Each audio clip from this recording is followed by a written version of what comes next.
I only meant to drop off my friend's jacket, but when his mother opened the door and smiled, everything I thought I understood about timing, about boundaries, about love, suddenly felt fragile. The day started without intention, just a simple errand.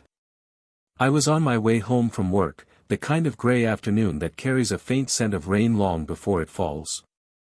My friend had left his jacket in my car after a late-night drive the week before, and it felt polite to return it before I forgot. That's all it was supposed to be, a quick stop, a knock on the door, a few words of small talk.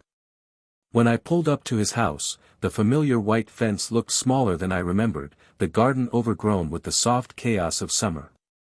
I almost turned back when I saw no car in the driveway. But I'd already come this far, so I walked up the path and knocked, gently at first, then again when no one answered. The door opened with a soft click. And there she was, Elena, my friend's mother. She stood in the doorway wearing a loose linen shirt, her hair tied up with a few strands falling free. She looked surprised at first, then smiled in that quiet way that never tries too hard. "You're old enough to knock," she said, her voice carrying both amusement and warmth, "but not old enough to leave without saying hello." I laughed softly, not sure what to say. It had been years since I'd seen her up close. Back then she was the kind of adult presence that filled a room without effort, a calm certainty. Now, there was something gentler in her expression, something that made me pause. "I just came to drop off Ben's jacket," I said, holding it out. She took it carefully, her fingers brushing mine for the briefest second, a small, unimportant touch that somehow felt noticeable. "You can wait inside if you want," she offered. "It looks like the rain's about to start." The moment stretched. I hesitated, torn between leaving and the quiet pull of her invitation. The sky was dimming, the first drops already darkening the porch railing. So I nodded and stepped in. The house smelled faintly of lemon polish and rosemary, familiar, but older, quieter. A framed photo of Ben as a kid still sat by the hallway table, next to one of her holding a book, laughing at something unseen. As she closed the door behind me, the rain began to fall in earnest, soft and rhythmic. I realized, without quite knowing why, that this visit, this unintended moment, wasn't going to end the way I expected. Something about the way she looked at me felt like a doorway too, one I wasn't sure I should step through, but couldn't help noticing was open. The rain didn't just fall, it lingered, like it had been waiting for a reason to begin. Drops clung to the windows in slow streaks, tracing lines of light against the gray sky. Elena moved through the kitchen with quiet ease, the kind that comes from years of repetition. "Tea?" she asked, not as a question but as a certainty. I nodded, because somehow refusing would have felt wrong. The kitchen was the same one I remembered from when Ben and I used to raid the fridge after soccer practice, except quieter now, tidier. A faint scent of citrus and mint drifted through the air. She filled the kettle, her back to me, and for a while, neither of us spoke. The only sound was the soft hum of water heating and the rain tapping steadily against the window. When she finally turned, she leaned against the counter, studying me. "You've grown into your voice," she said lightly. "You used to talk faster than your thoughts could catch up." I smiled. Guess I had a lot to prove back then. "You still do," she said with a small, knowing grin, then caught herself, softening it with a laugh. "We all do." The kettle whistled, breaking the pause. She poured the tea, her movements graceful, deliberate. When she slid the cup toward me, our fingers brushed again, just a whisper of contact, but enough to send a ripple of awareness through the moment. I wrapped my hands around the cup. The warmth soaked into my palms, grounding me. Across the table, she sat with one leg tucked beneath her, stirring her tea absently, eyes distant. The rain softened, turning into a mist that blurred the world beyond the window. We talked about nothing at first, her garden, the new cafe down the street, the way small towns never seem to change. But between the casual words was something unspoken, an undercurrent that neither of us named. When I mentioned Ben's new job, she smiled proudly, though there was a flicker of loneliness behind it. He's doing well, she said. He doesn't call as much, but I suppose that's what growing up looks like. Her tone was light, but I heard the ache beneath it, the quiet space between a mother's love and her solitude. Outside, the rain began to fade, sunlight struggling to return. I should have stood up then, thanked her, and left. But I didn't. Because for the first time, I realized that being in her presence didn't just remind me of the past, it made the present feel sharper, more alive. And somewhere in the silence between us, I knew this wasn't just a passing visit anymore. It had been a few days since that rainy afternoon, but it stayed with me, the sound of water against the windows, the way she'd looked at me across the table, half smiling like she knew I wasn't the same boy who used to borrow her son's video games. When my phone buzzed and her name appeared, I froze for a second. The message was simple: "Thank you again for fixing my computer. It's being slow again, any chance you could take another look?" I told myself it was nothing. Just helping out. Just being polite. That evening, the air was warm, a soft breeze carrying the scent of early autumn. I knocked once, and before I could step back, the door opened. Elena smiled, that same calm, disarming smile. Her hair was down this time, falling loosely around her shoulders. "You really don't have to keep rescuing my poor computer," she teased. "I don't mind," I said, stepping inside. The familiar scent of her home, lemon, books, and something floral, wrapped around me. In the living room, the light was soft, gold spilling through the curtains. She sat beside me as I pretended to troubleshoot, her shoulder close enough that I could feel the faint warmth of her body through the air between us.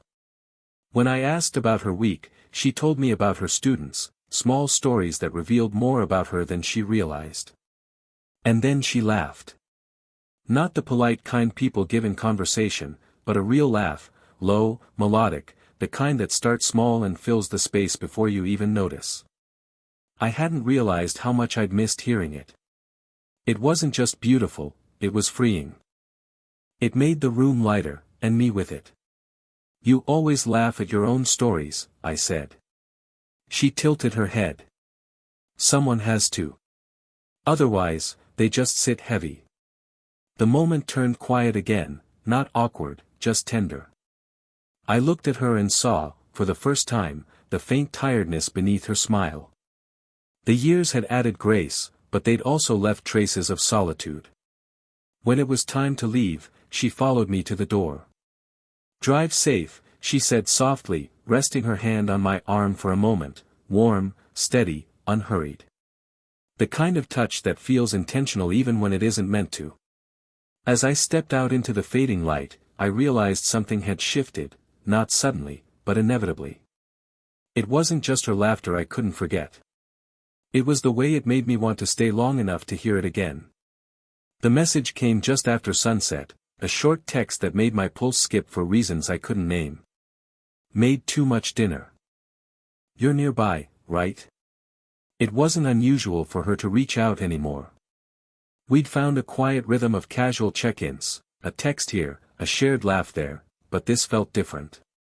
There was something in the simplicity of it, something that felt like an opening. By the time I reached her house, the sky had deepened into that velvet blue hour between day and night. Her porch light glowed softly, casting warmth over the front steps. When she opened the door, the scent of rosemary and garlic met me first, followed by the gentle sound of music, old jazz, low and steady. "You didn't have to come so quickly," she said, smiling. "You said, too much dinner. I didn't want it to go to waste." Her laugh, quiet, but genuine, pulled the tension from the air. Inside, the table was set simply, 2 plates, a bottle of wine, a small candle burning between them. The kind of scene that feels accidental but isn't. We ate slowly.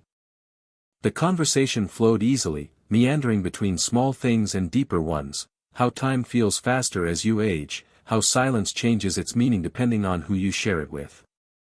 She told me she'd started painting again. I told her I'd forgotten how to slow down. Every so often, her knee brushed mine beneath the table.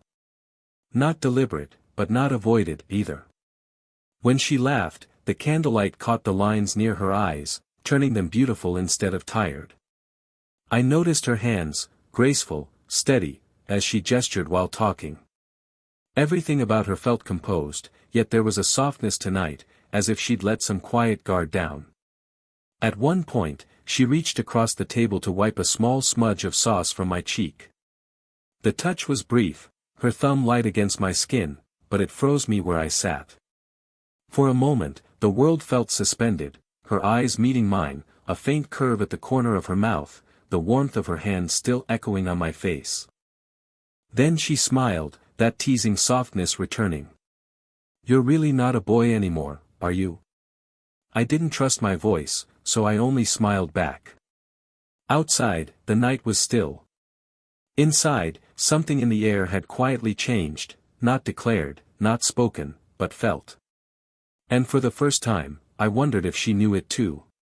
A few days passed before I saw her again. I told myself I was only returning the book she'd lent me, a simple courtesy, nothing more. But as I parked outside her house, my heart carried the kind of rhythm that doesn't belong to errands. The evening light stretched long and golden across the street. Her curtains glowed softly from inside, a warm blur behind the glass. I almost turned back, the book still in my hand, but then the door opened before I could knock. "Elena." I said her name without meaning to, it slipped out too easily. She smiled, the kind of smile that seems to recognize both your words and your hesitation. "You always arrive right before sunset," she said. "It's starting to feel like a pattern." "I didn't plan it that way." "I don't think either of us planned any of this," she replied, her voice quiet but edged with something unspoken. She took the book from me, fingers brushing mine, soft, careful. For a heartbeat too long, neither of us moved. The air between us felt still, heavy with everything we weren't saying. Behind her, the house was lit in that cozy amber that comes just before nightfall. "Do you want to come in?" she asked after a pause. I shook my head gently. "No, I should go. Just wanted to bring that back." She nodded but didn't step back. Instead, she stood close enough for me to notice the faint scent of her perfume, the delicate lines that deepened when she tried not to smile. Her voice dropped slightly. "You remind me what it feels like to be noticed again." The words hit softly, but deeply. They hung there, fragile as glass. I searched her face, not to find meaning, but to understand the kind of honesty that risks being said out loud. "Elena," I started, but the rest never came. She looked up at me, eyes glimmering with something tender and afraid. "Don't make this harder," she whispered. And yet, even as she said it, she didn't move away. The sound of crickets drifted through the open window. Somewhere in the distance, a car door closed. Ordinary sounds, but in that moment, everything felt suspended, as if time itself was holding its breath. I stepped back first, forcing a small smile. "Good night." She nodded, her lips parting just slightly. "Good night," she echoed, but her eyes followed me long after I turned away. And as I walked down the path, the evening air still warm against my skin, I knew that the space between us wasn't closing anymore. It was simply waiting. I didn't see her for weeks after that evening. No messages. No quiet invitations. No reason to stop by. Life resumed its shape, or at least pretended to, work, errands, noise that filled the empty space where her voice used to sit. But every small thing seemed to echo her somehow, the scent of citrus when I washed my hands, the sound of rain against a window, the low hum of a song that reminded me of her kitchen that night. It's strange how absence can feel louder than presence. I told myself she needed space.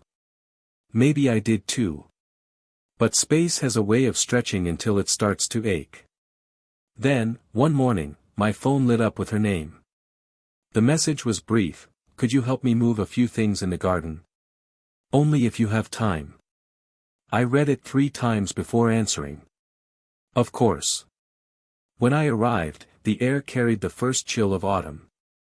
The garden was scattered with fallen leaves, golden and crisp beneath our feet. She greeted me with a smile that didn't quite reach her eyes, the kind of smile that says I've missed you, without daring to admit it. "Thank you for coming," she said softly. "I didn't want to bother anyone else." "You could never bother me." She looked down, brushing a leaf from her sleeve, her lips curving in a faint, bittersweet smile. "We worked quietly at first, lifting pots, sweeping pathways, trimming branches. The rhythm of shared silence felt familiar, almost comforting. Every time our hands brushed over the same handle or tool, a small current of memory passed between us, the dinners, the laughter, the near confession by the door. At one point, we both reached for the same box. Her fingers grazed mine, soft, cold from the breeze. She looked up, eyes meeting mine, the moment stretching thin. "I thought, maybe some distance would help," she said quietly. But it didn't. Her honesty disarmed me. I swallowed hard. It didn't help me either. The wind carried a cluster of leaves past us, scattering them like small reminders of time slipping by. She exhaled slowly, eyes glistening. "Maybe," she said, her voice almost a whisper, "you were old enough to knock because you were meant to stay, just a little longer." Neither of us moved. The world felt muted, the air cool, her breath close, our silence saying everything words couldn't. And in that fragile moment, I understood, sometimes distance isn't about forgetting. It's about realizing what you can't. Evening came softly that day, the kind that drapes itself over everything in gold before fading into blue. The garden was tidied now, the air still carrying the faint scent of cut rosemary and earth. Elena stood beside me, brushing dirt from her hands, her sleeves rolled to her elbows. There was something peaceful about her, the calm after a storm neither of us had named. "Thank you," she said, her voice quiet. "For helping. For coming back." I smiled. "You knew I would." She didn't deny it. Just looked out over the yard, the sky deepening into dusk. The silence between us no longer felt heavy, it felt settled. Like we had reached the place we were always meant to arrive, not as a beginning or an ending, but as an understanding. We moved to the porch when the air grew colder. The wooden boards creaked softly beneath us as we sat side by side, watching the horizon fade.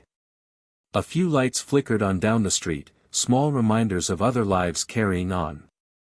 "Do you ever think about how fast everything changes?" she asked. "One day you're worrying about your kid getting home on time, and then the next, the house is just quiet." Her words were gentle, but I could hear what sat beneath them, the ache of letting go, the small grief of time.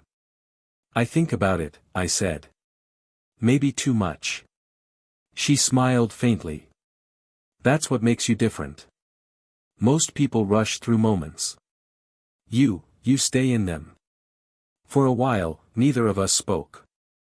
The air was cool enough now that she rubbed her arms lightly, and without thinking, I offered my jacket. She hesitated, then accepted, pulling it close. Her hand brushed mine as she adjusted it, and she left it there, resting against my fingers, quiet, warm. "Thank you," she whispered. "For reminding me what it feels like to be seen." Her voice trembled just slightly, and before I could answer, she looked at me, steady, sure. "You're old enough now to leave," she said softly, "but not to forget." The words sank deep, gentle as the fading light. We stayed like that until the stars appeared, no grand declarations, no promises. Just two people sharing a silence that felt sacred. When I finally stood to go, she smiled, small, wistful, at peace. And as I walked down the familiar path, jacketless but strangely warm, I realized some moments don't belong to time at all. They stay, quietly, permanently, in the place where longing becomes gratitude, and goodbye becomes something softer. Something that doesn't end. If this story stayed with you, if it made you feel something quiet but real, don't forget to subscribe, leave a comment, or share it with someone who believes love can be found in the spaces between words.